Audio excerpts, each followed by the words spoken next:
KBR news కి స్వాగతం. Police సంస్మరణ వారోత్సవాల్లో భాగంగా శుక్రవారం సైబరాబాద్ పరేడ్ గ్రౌండ్స్ లో విద్యార్థులకు పోలీసింగ్, ప్రజల భద్రతపై అవగాహన కల్పించేందుకు ఓపెన్ హౌస్ కార్యక్రమాన్ని నిర్వహించారు.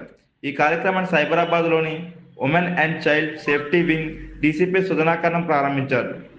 విద్యార్థులను ఉద్దేశించి డీసీపీ సుధనాకరణం మాట్లాడుతూ విద్యావేత్తలపైనే కాకుండా సామాజిక సమస్యలపై దృష్టి సాధించాలని, శాంతి భద్రతల పరిరక్షణలో పోలీసుల పాత్రపై దృష్టి సాధించాలని కోరారు.